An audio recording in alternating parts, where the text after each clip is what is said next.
अडेजांक आमकां कॉल येयले पणजे कंट्रोलाच्यान की गाडयेक उजो पेटला म्हणून. आमची गाडी इमिजिएटली पावली वास्को फायर स्टेशनाच्यान. पळयलें जाल्यार गार्बेज डंप आहा पळय तेका व्हडलो उजो पेटलेलो आनी हांगा 3 स्क्रॅप गाडी आसल्यो रिक्षा पळय तांकांय पेटलो. सो इमिजिएटली व्हडलो it was a major. Immediately आमच्या ऑफिसरान हांकां आपयलो जुवारी पेरादीप हॉस्पिटलाची गाडी एक येयली आनी वेर्ना फायर स्टेशनाची गाडी येयली.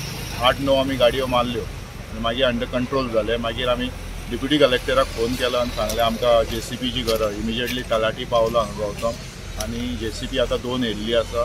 हे करून आमी कंप्लीट पालयली. हे सांगूंक सोदता की गार्बेज डंप आहा पळय तो खूब वर्साच्यान आनी वर्साचे वर्सा असोच पेट्टा उजो की हांव कन्सर्न टिमी कडेन कन्सर्न ऑथॉरिटी कडेन रिक्वेस्ट करता की सगळो गार्बेज हांगाचो काडचो. कित्याक कुशीक शॉपां आहा, गॅरेजी आहा, टायर शॉप आहा तांकांय लॉस जावचे आनी हे कॉलाक आमी खूब शॉपां बीन सेव केल्ली आहा. बट हांगा स्क्रॅपूय यार्ड अशें आहा दिसून येता. स्क्रॅप यार्ड फाटल्यान आसा.